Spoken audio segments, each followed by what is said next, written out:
Rowdyism ಮಾಡ್ತಾ ಇದ್ದಾರೆ.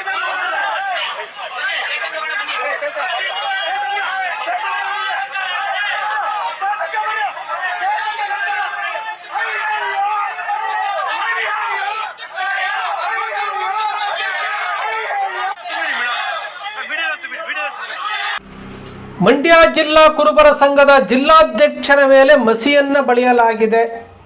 ಎಲ್ಲ ಮಾಧ್ಯಮಗಳಲ್ಲೂ ಸುದ್ದಿ, ಎಲ್ಲ ಮೀಡಿಯಾಗಳಲ್ಲಿ ಕುರುಬರದೇ ಸುದ್ದಿ, ಪತ್ರಿಕೆಗಳಲ್ಲಿ ಸುದ್ದಿ, ಹೆಡ್ಲೈನಲ್ಲಿ ಸುದ್ದಿ. ಇದಕ್ಕಿಂತ ಅವಮಾನ ಬೇಕೇನ್ರಿ? ಇದಕ್ಕಿಂತ ಅವಮಾನ ಬೇಕಾ? ಯಾವ ಸ್ಥಿತಿಲಿದ್ದೀವಿ ಕುರುಬರು? ಕುರುಬರ ಕತೆ ಏನಾಗಿದೆ? ಇನ್ನೂ ಎಚ್ಚೆತ್ಕೊಳ್ಳಲ್ವಾ ನೀವು? ಒಬ್ಬ ಜಿಲ್ಲಾಧ್ಯಕ್ಷನಿಗೆ ನಿನ್ನ ಅವಧಿ ಮುಗಿದೋಗಿದೆ, ನೀನು ನಡಿಯಪ್ಪ ಅಂತೇಳಿ ಹಿಂದೆ ಜನರಲ್ ಬಾಡಿ ಮೀಟಿಂಗಲ್ಲಿ ಕರೆದಾಗ ಗಲಾಟೆ ಆಗಿತ್ತು. ಎಲೆಕ್ಷನ್ ಮಾಡಿ ನೀನು ನಡಿಯಪ್ಪ ಅಂತ ಹೇಳಿದರು. ಆದರೂ ಸಹ ಆ ವ್ಯಕ್ತಿ ಕುರ್ಚಿ ಬಿಟ್ಟುಕೊಟ್ಟಿಲ್ಲಂತೆ. ಈ ಸಭೆಗೆ ಬರುವಾಗ ಮಸಿಯನ್ನು ಬಳಿತಾರೆ. ಇದು ಸಮಾಜದ ಮರ್ಯಾದೆ ಯಾವ ರೀತಿ 3 ಕಾಸಿಗೆ ಹರಾಜಾಗ್ತಾ ಇದೆ ಅನ್ನೋದಕ್ಕೆ ಒಂದು ಜೀವಂತ ಸಾಕ್ಷಿ. ಸತ್ತು ಹೋಗಿರುವಂತಹ ಸಮುದಾಯ ಇದು. ಇದಕ್ಕೆ ಜೀವ ಕೊಡುವಂಥವ್ರು ಯಾರೂ ಇಲ್ಲ. ಈ ಸಮುದಾಯದ ಹೆಸರಿನಲ್ಲಿ ಈ ಸಮುದಾಯವನ್ನು ಬಳಸ್ಕೊಂಡು ಹಣ ಮಾಡ್ತಾ ಇದ್ದಾರೆ. ಆಸ್ತಿಗಳು ಇನ್ನೊಬ್ಬರು ಪಾಲಾಗ್ತಾ ಇದೆ. ಐಷಾರಾಮಿ ಜೀವನ ಮಾಡ್ತಾ ಇದ್ದಾರೆ.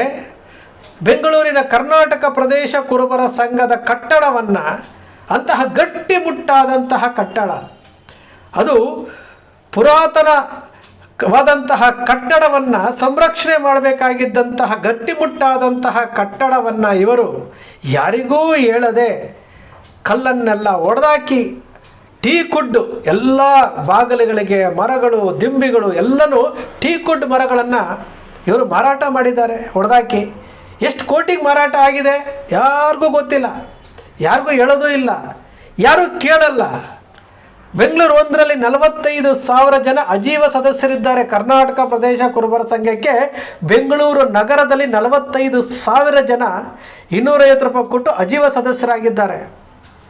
ಯಾರಿಗೂ ಸಹ ಬೆಂಗಳೂರಿನಲ್ಲಿ ಕಟ್ಟಡ ಆಗ್ತಾ ಇದೆ, ಇದು ನಮ್ಮದು, ನಮ್ಮ ಸಮುದಾಯದ ಒಂದೇ ಒಂದು ಆಸ್ತಿ, ಹಿಂಗೆ ಆಗ್ತಾ ಇದೆ, ಏನಾಗ್ತಾ ಇದೆ ಪ್ರಶ್ನೆ ಮಾಡೋಣ, ನಾವು ಸಹ ಕೇಳೋಣ. ಆ ಧ್ವನಿಯೇ ಕಾಣ್ತಾ ಇಲ್ಲ. ಅಲ್ಲಿ ಯಾರೋ ಒಂದಷ್ಟು ಫೋಟೋಗಳು ಕಳಿಸ್ತಾರೆ ಬೆಂಗಳೂರಿಂದ. ಇಲ್ಲಿ ನೋಡಿ 5 ಅಡಿ ಬಿಟ್ಬಿಟ್ಟಿದ್ದಾರೆ, ಪಕ್ಕದ ಗೋಡೆ ಕಟ್ತಾ ಇದ್ದಾರೆ, 5 ಅಡಿ ಪಕ್ಕದವರಿಗೆ ಬಿಟ್ಟಿದ್ದಾರೆ ಅಂತೇಳಿ ತೋರಿಸ್ತಾರೆ. 5 ಅಡಿ ಯಾಕೆ ಬಿಟ್ಟರು ಗೊತ್ತಿಲ್ಲ. ಬೆಂಗಳೂರಿನ ಹೃದಯ ಭಾಗದಲ್ಲಿರುವಂತಹ ಗಾಂಧಿನಗರದಲ್ಲಿ 1 ಚದರ ಅಡಿಗೆ 1 ಲಕ್ಷ ರೂಪಾಯಿ ಅಂತೆ. 5 ಅಡಿ ಇಂಟು ಈ ಮೂಲೆಯಿಂದ ಆ ಮೂಲೆವರೆಗೂ ಎಷ್ಟಾಯಿತು? 17,000 ಚದರ ಅಡಿನಲ್ಲಿ ಇವರು 5 ಅಡಿ ಜಾಗ ಉದ್ದ ಬಿಟ್ಟಿದ್ದಾರೆ ಅಂತಂದರೆ ಎಷ್ಟು ಕೋಟಿಗಳಿಗೆ ನಾವು ಕಳ್ಕೊಳ್ತಾ ಇದ್ದೇವೆ, ಎಷ್ಟು ಕೋಟಿ ಲಾಸ್ ಆಗ್ತಾ ಇದೆ. ಯಾತಕ್ಕೆ 5 ಅಡಿ ಬಿಡ್ತಾ ಇದ್ದಾರೆ? ಬಿಟ್ಟಿದ್ದೇ ಆದರೆ ಯಾರಿಗಾದರೂ ಗೊತ್ತಿದೆಯಾ? ಗೊತ್ತೇ ಇಲ್ಲ. ಇನ್ನು ಬೆಂಗಳೂರಿನಲ್ಲಿ ವಸಂತ ನಗರದಲ್ಲಿ ಬೆನ್ಸನ್ ಟೌನ್ ಅಂತಿದೆ, ಅಲ್ಲಿ ಕುರುಬರ ಹಾಸ್ಟೆಲ್ಲು, ಕರ್ನಾಟಕ ಪ್ರದೇಶ ಕುರುಬರ ಸಂಘದ ಹಾಸ್ಟೆಲ್ ಒಂದಿದೆ. ಅದು ಯಾರೋ ಕಬ್ಜಾ ಮಾಡ್ಕೊಂಡಿದ್ದಾರೆ. ಯಾಕೆ ಕಬ್ಜಾ ಮಾಡ್ಕೊಂಡಿದ್ದಾರೆ, ಏನಾಯಿತು, ಯಾರಿಗೂ ಗೊತ್ತಿಲ್ಲ, ಯಾರಿಗೂ ಗೊತ್ತಿಲ್ಲ. ಇದು ನಮ್ಮ ಸಮುದಾಯದ ಇವತ್ತಿನ ಪರಿಸ್ಥಿತಿ. ಹಿಂದೆ ಸಂಪಿಗೇನಹಳ್ಳಿ ಬೀರೇಶ್ವರ ದೇವಸ್ಥಾನದ ಹತ್ರ ಆ ಮಲ್ಯ ಹಾಸ್ಪಿಟ್ಲ್ನವರು ವಿಚಾರವಾಗಿ ಸಮಾಜದ ಜಾಗವನ್ನು ಒತ್ತುವರಿ ಮಾಡಿಕೊಂಡಿದ್ದಾರೆ ಅಂತ ವಿಚಾರವೂ ಸಹ ಅವಾಗವಾಗ ಕೇಳ್ಪಡ್ತಾ ಇದ್ದೇವೆ. ಅದ್ರ ಬಗ್ಗೆನೂ ಕ್ಲಾರಿಟಿ ಇಲ್ಲ ನಮಗೆ, ಅದ್ರ ಬಗ್ಗೆನೂ ಕ್ಲಾರಿಟಿ ಇಲ್ಲ. ಈಗಿರುವಂತಹ ಒಂದೇ ಒಂದು ಆಸ್ತಿ ಮೆಜೆಸ್ಟಿಕ್ನಲ್ಲಿ, ಅದನ್ನೂ ಸಹ 5 ಅಡಿ ಜಾಗವನ್ನು ಬಿಟ್ಟಿದ್ದಾರೆ ಅಂತ ಹೇಳ್ತಾ ಇದ್ದಾರೆ. ಕಟ್ಟಡವನ್ನು ಕಟ್ತಾ ಇದ್ದಾರಂತೆ. ಕೋರ್ಟಿನಲ್ಲಿ ನಾಳೆ ಬರ್ತಾ ಇದೆ, ಇವತ್ತು ಬರ್ತಾ ಇದೆ, ಏಪ್ರಿಲ್ ತಿಂಗಳಲ್ಲಿ ನಾಳೆ ಕೋರ್ಟ್ ಮುಂದೆ ಬರ್ತಾ ಇದೆ. ಯಾವುದು ವಿಚಾರ ಇಲ್ಲ, ಸಮಾಜದ ಮುಂದೆ ಯಾರು ಏನೂ ಹೇಳುವಂತಹ ಪರಿಸ್ಥಿತಿಲಿ ಇಲ್ಲ, ಬೇಕಾಗೂ ಇಲ್ಲ ಅವರಿಗೆ. ಇಲ್ಲಿ ಯಾರು ಸಮಿತಿ ರಚನೆ ಮಾಡಿದ್ದಾರೆ, ಇಲ್ಲಿ ಕೋರ್ಟ್ಗೆ ಹೋಗಿದ ತಕ್ಷಣ ಒಂದು ಲೆಟರ್ ಹೆಡ್ನಲ್ಲಿ ಹಾಕ್ತಾರೆ. ಇವ್ರಿಗೆ ಅಧಿಕಾರನೇ ಇಲ್ಲ, ಇವರು ಲೆಟರ್ ಹೆಡ್ನಲ್ಲಿ ಹಾಕ್ತಾರೆ, ಅಕೌಂಟ್ ನಂಬರ್ ಹಾಕ್ಬಿಟ್ಟು ದೇಣಿಗೆ ಕೊಡೋರು ಕೊಡಬೇಕು. ಈಗ ನಾನು ದೇಣಿಗೆ ಕೊಡ್ತೀನಿ, ಯಾರ ಹತ್ರ ಹೋಗಿ ಕೊಡಬೇಕು? ಈ ಸಮಿತಿಯ ಮುಖ್ಯಸ್ಥರು ಯಾರು? ನನಗೆ ಯಾರು ಲೆಕ್ಕ ಕೊಡ್ತಾರೆ ಗೊತ್ತಿಲ್ಲ. ಇಷ್ಟ ಬಂದ ಹಾಗೆ ಮಂಡ್ಯದಲ್ಲಿ ಜಿಲ್ಲಾಧ್ಯಕ್ಷರಿಗೆ ಮಸಿ ಬಳಿತಾರೆ. ಅದರ ಬಗ್ಗೆ ಯಾರೂ ಮಾತಾಡೋದೇ ಇಲ್ಲ. ಇನ್ನು ಬಾಗಲಕೋಟೆಯಲ್ಲಿ ಡಿ ಬಿ ಸಿದ್ದಾಪುರ ಅಂತೇಳಿ ಜಿಲ್ಲಾ ಕುರುಬರ ಸಂಘದ ಅಧ್ಯಕ್ಷರಾಗಿದ್ದಂಥವರು, ಅವರು ಭಾರತೀಯ ಜನತಾ ಪಕ್ಷವನ್ನು ಸೇರ್ಪಡೆ ಆಗಿ ಬಿ ಜೆ ಪಿಗೆ ನಾನು ಸಪೋರ್ಟ್ ಕೊಡ್ತೀನಿ ಅಂತ ಹೇಳಿದ ತಕ್ಷಣವೇ ಇವರು ಲೆಟ್ರೇಡ್ನಲ್ಲಿ 1 ತಿಂಗಳ ಹಿಂದೆ ನಾವು ಸಿದ್ದಾಪುರ ಅವರನ್ನು ಈ ಸ್ಥಾನದಿಂದ ಬಿಡುಗಡೆಗೊಳಿಸಿದ್ದೀವಿ. ಅರೆ ಇವರೇ 1.5 ವರ್ಷ ಆಗಿದೆ, ಇವರಿಗೆ ಅಧಿಕಾರ ಇಲ್ಲ. ಇವರು ಲೆಟ್ರೇಡ್ನಲ್ಲಿ ಹೇಳ್ತಾರೆ ಡಿ ಬಿ ಸಿದ್ದಾಪುರ ಅವ್ರನ್ನ ಬಿಡುಗಡೆಗೊಳಿಸಿದ್ದೀವಿ ಅಂತ. ಇಲ್ಲಿ ಮಂಡ್ಯ ಜಿಲ್ಲಾ ಕುರುಬರ ಸಂಘದ ಅಧ್ಯಕ್ಷನಿಗೆ ಮಸಿ ಬೆಳೀತಾರೆ, ಅದ್ರ ಬಗ್ಗೆ ಮಾತಾಡೋದೇ ಇಲ್ಲ. ಕರ್ನಾಟಕ ಪ್ರದೇಶ ಕುರುಬರ ಸಂಘಕ್ಕೂ ಮಂಡ್ಯ ಜಿಲ್ಲಾ ಕುರುಬರ ಸಂಘಕ್ಕೂ ಸಂಬಂಧ ಇದೆ. ಯಾಕಂದರೆ ಅಲ್ಲಿ ಬರುವಂತಹ ಬಾಡಿಗೆನಲ್ಲಿ ಇಷ್ಟು % ಅಂತೇಳಿ ಕರ್ನಾಟಕ ಪ್ರದೇಶ ಕುರುಬರ ಸಂಘಕ್ಕೆ ಕೊಡಬೇಕು. ಸಂದಾಯ ಆಗ್ತಾ ಇದೆಯಾ? ಖಂಡಿತ ಇಲ್ಲ. ಕಟ್ಟಡ ಹೊಡೆದಾಕಿದ್ರಲ್ಲ, 1 ವರ್ಷ ಹೊಡೆದಾಕ್ಬಿಟ್ಟು ನೆಲಸಮ ಆಗಿತ್ತಲ್ಲ, 1 ವರ್ಷದಲ್ಲಿ 1 ತಿಂಗಳಿಗೆ 10 ಲಕ್ಷ ಅಂತಂದರೆ 1 ವರ್ಷಕ್ಕೆ ಎಷ್ಟಾಯಿತು? 1,20,00,000 ಲಾಸ್ ಆಯ್ತಲ್ಲ. ಯಾವುದೇ ಪ್ಲ್ಯಾನಿಂಗ್ ಇಲ್ಲದೆ ಇವತ್ತಿಗೂ ಸಹ ಅಲ್ಲಿ ಏನು ಆಗ್ತಾ ಇದೆ ಅಂತ ಯಾರಿಗೂ ಗೊತ್ತಿಲ್ಲ. ಅಲ್ಲಿ ಏನು ಆಗ್ತಾ ಇದೆ, ಎಷ್ಟು ಕೋಟಿಗೆ ಏನಾಗ್ತಾ ಇದೆ ಏನೂ ಗೊತ್ತಿಲ್ಲ. ಇವರು ಈ ರೀತಿಯಾಗಿ ನಮ್ಮ ಸಮುದಾಯವನ್ನು ಈ ರೀತಿ ನಡೆಸ್ಕೊಂಡು ಹೋಗ್ತಾ ಇದ್ದಾರೆ. ಏನಾದರೂ ಹೇಳಿದ್ರೆ ಸಿದ್ದರಾಮಯ್ಯನವರಿಗೆ ಹೇಳಿದ್ದೀವಿ.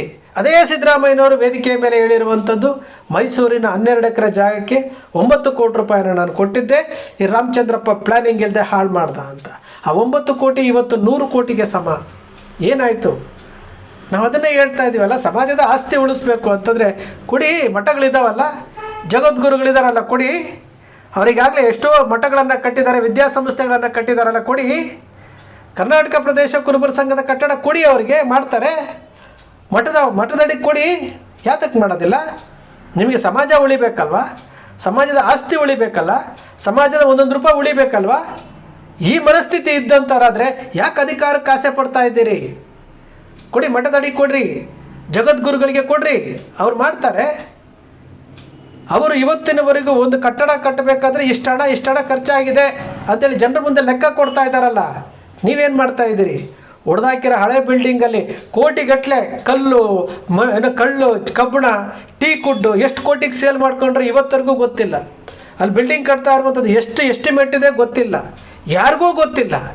ಆದರೂ ಸಹ ಬಿಲ್ಡಿಂಗ್ ಕಟ್ತಾ ಇದ್ದಾರೆ. ಕೋರ್ಟ್ಗೆ ಹೋದರೂ ಸಹ ಸಮಾಜದ ಮುಂದೆ ಹೇಳಬೇಕು ಅಂತ ಅನ್ನಿಸ್ಲೇ ಇಲ್ಲ. ಒಂದು ಸಮಿತಿ ರಚನೆ ಮಾಡೋಣ, ಸ್ವಾಮೀಜಿಗಳಿದ್ದಾರೆ, ಸಮಾಜದಲ್ಲಿ ಹಿರಿಯರು ಅಂತ ಇಲ್ಲೊಬ್ಬರು ಇದ್ದಾರೆ, ಸಮಾಜದಲ್ಲಿ ನಿವೃತ್ತಿ ಅಂಚಿನಲ್ಲಿರುವಂಥ ಒಂದಷ್ಟು ಜನ ರಾಜಕಾರಣಿಗಳು ಇದ್ದಾರೆ, ಒಂದಷ್ಟು ಜನ ಯುವಕರು ಇದ್ದಾರೆ.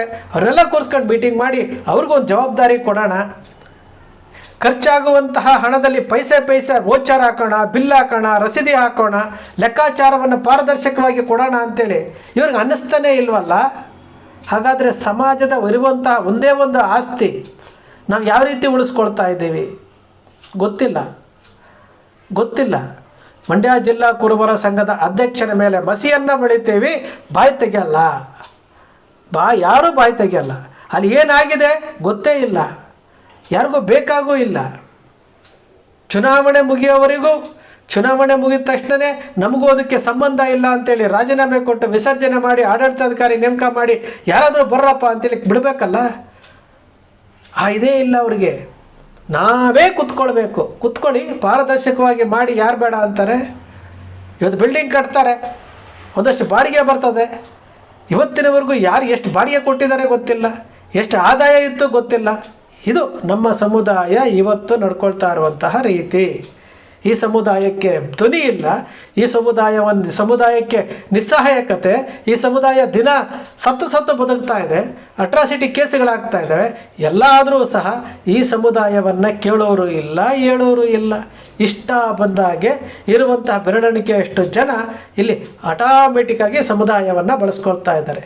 ನಮಗೇನು ಬೇಕಾಗೂ ಇಲ್ಲ.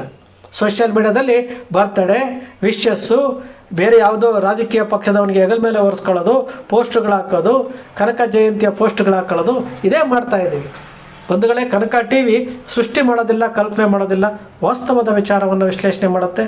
ಕನಕ TVಯ ವಿಶ್ಲೇಷಣೆ ನಿಮ್ಗೆ ಇಷ್ಟ ಆಯಿತು ಅಂದರೆ ಸಬ್ಸ್ಕ್ರೈಬ್ ಆಗಲಿಲ್ಲ ಅಂದರೆ ಸಬ್ಸ್ಕ್ರೈಬ್ ಮಾಡ್ಕೊಳ್ಳಿ. ಪಕ್ಕದಲ್ಲಿ ಕಾಣುವಂಥ ಬೆಲ್ ಐಕಾನ್ ಪ್ರೆಸ್ ಮಾಡಿ, ಶೇರ್ ಮಾಡಿ, ಪ್ರೋತ್ಸಾಹ ನೀಡಿ.